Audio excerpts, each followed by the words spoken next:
اس کے لیے صرف خیبر پختونخوا کی گورنمنٹ یا کسی ایک سیاسی پارٹی کو کام نہیں کرنا ہوگا, اس کے لیے سارے ملک نے کام کرنا ہوگا. سر اے پی ایس کے بعد جو اتفاق رائے پیدا ہوا تھا وہ ہمیں سانحہ پشاور کے بعد نہیں نظر آ رہا. ایپیکس کمیٹی, اے پی سی سے انکار. کیونکہ میرے خیال میں جس بات پہ ملک تقسیم ہے وہ یہ کہ اس ملک کے مقدر کا فیصلہ ملک کے عوام کریں گے الیکشنز کے تھرو, یا ہم عوام کی رائے سے بھاگیں گے.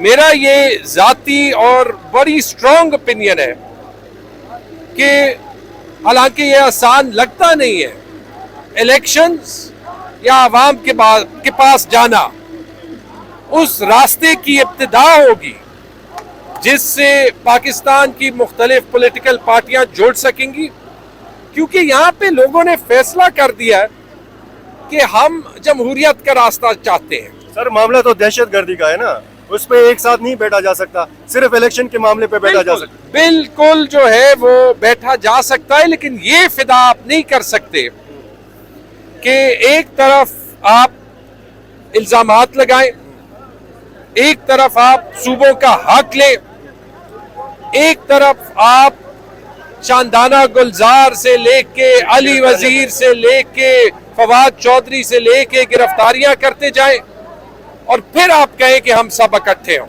یہ بھی ایک کانٹرڈکشن ہے. تو میرے خیال میں یہاں پہ وفاقی حکومت کو سوچنا چاہیے کہ متحد ہونے کا راستہ کہاں سے شروع ہوتا ہے. بہت شکریہ جی. سابق صوبائی وزیر کامران منگش صاحب ہمارے ساتھ موجود ہیں. کامران صاحب, یہ جو صورتحال ہے, یہ جو تقسیم ہمیں نظر آتی ہے, ایک سائڈ پہ دوسری سائڈ پہ ایپیکس کمیٹی سے آپ کا انکار, اے پی سی سے انکار, ملک کس طرف جا رہا ہے؟ کوئی تقسیم نہیں ہے, پاکستانی قوم متحد ہے. امن کے لیے ہم پوری قوم متحد ہیں. سیاسی وابستگیوں سے بالا تر ہم اس مقصد کے لیے, اس کاز کے لیے اکٹھے ہوئے ہیں. جو آپ کو نظر آ رہا ہے یہ وفاقی حکومت کی ترجیحات. آپ دیکھ لیں کہ جس دن دھماکہ ہوا اس دن ہمارے زخموں پر مرہم لگانے کی ضرورت تھی, اس دن ہماری بہن کے اوپر ایف آئی آر ہوا.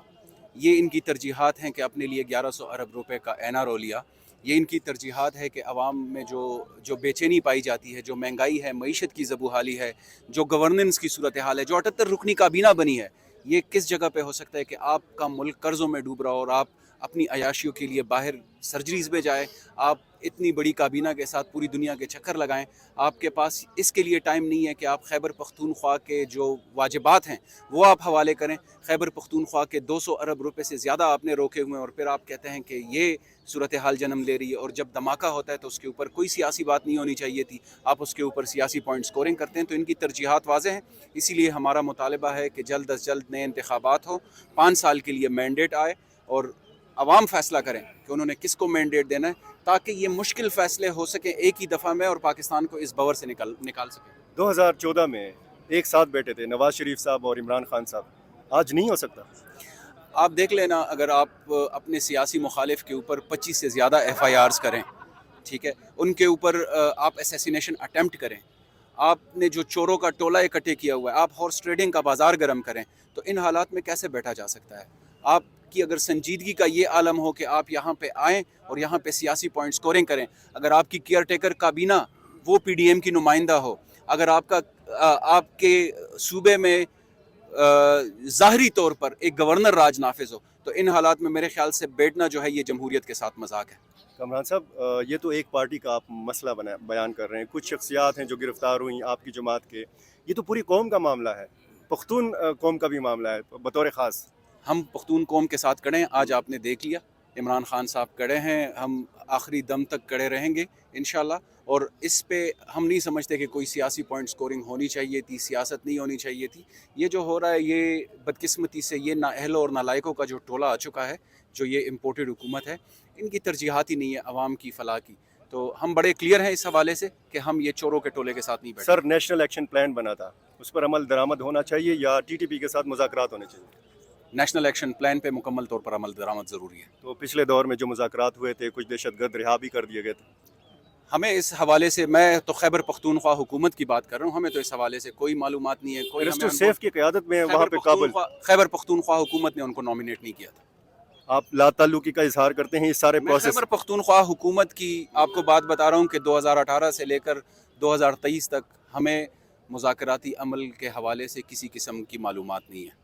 اور یہ بھی آپ کو معلوم نہیں ہے کہ اس صوبے سے تعلق رکھنے والے کتنے دہشت گردوں کو رہا کیا گیا؟ مجھے تو اس حوالے سے کوئی علم آپ نہیں ہے. صوبائی وزیر رہے ہیں کامران میں صوبائی وزیر رہا ہوں لیکن میں کوئی جیل خانے جات کا رجسٹرار تو نہیں ہوں کہ میں ادھر کے رجسٹر کو تو آپ کی حکومت کے ترجمان تھے بیرسٹر سیف میں صاحب. آپ کو جو معلومات دے رہا ہوں آپ بیرسٹر سیف صاحب سے پوچھ لیں کہ آپ کو خیبر پختونخوا حکومت نے نامینیٹ کیا تھا, تحریک انصاف نے نامینیٹ کیا تھا, یا آپ کس کیپیسٹی میں ادھر جا رہے تھے؟ خیبر پختونخوا حکومت کی نمائندہ کے طور پر وہ نہیں جا رہے تھے. اس اسٹیج سے علی وزیر کا نام لیا گیا, کب گرفتار کیے گئے تھے وہ؟ مجھے اس حوالے سے تو خیر علم نہیں ہے لیکن آئی تھنک 2018 یا 19 میں ہوئے تھے.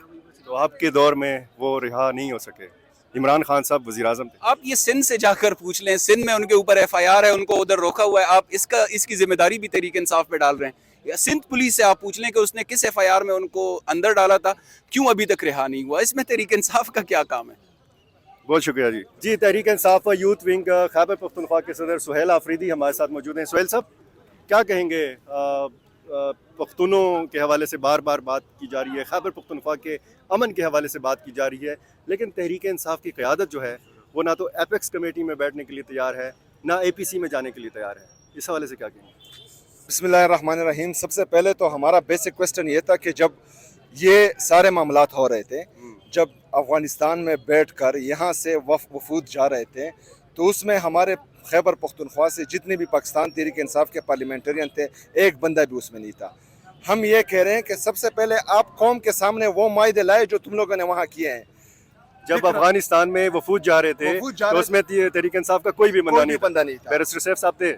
بیرسٹر سیف صاحب نہیں تھے. وہ ان کی قیادت میں 2 مرتبہ کابل میں مذاکرات ہوئے. بیرسٹر سیف صاحب ہمارے الیکٹڈ پارلیمنٹرین نہیں ہے, ہم الیکٹڈ پارلیمنٹرین کی بات کر رہے ہیں. وہ لوگ جو فاٹا سے بلانگ کرتے ہیں, ایکس فاٹا سے, جو مرج ڈسٹرکٹس ہیں, وہاں پر ہمارا خیبر سے بھی پیرن اللہ قادری صاحب تھے, ہمارے جو باجاوڑ کے ایم این ایس تھے, ہمارے جو مومند کے, اس میں سے ایک بندہ بھی نہیں تھا. یہاں پر ہمارے الیکٹڈ پارلیمنٹرین ہیں. دراصل جو بندہ عوام کے درمیان ہوتا ہے ان کو عوام کی طاقت اور عوام کی محرومیوں کا پتہ ہوتا ہے. بیرسٹر سیف صاحب ہمارے جو تھے وہ ایڈوائزر تھے, وہ منسٹر نہیں تھے. آپ ڈسون کرتے ہیں, ڈسون کر رہے ہیں آپ بیرسٹر کرتے ہیں, لیکن وہ جو ہیں ہمارے الیکٹڈ ممبر نہیں تھے. آپ سمجھتے ہیں کہ جو مذاکرات ہوئے ہیں ٹھیک نہیں ہوئے, جو رہائی ہوئی ہے لوگوں کی وہ ٹھیک نہیں ہوئی؟ نہیں, دیکھیں بات سنیں, اس میں جو ہے خان صاحب پہلے سے کہہ رہے تھے کہ ایک گڈ طالبان ہے, ایک بیڈ طالبان. گڈ طالبان وہ لوگ ہیں جو ریئیکشن میں بنے تھے.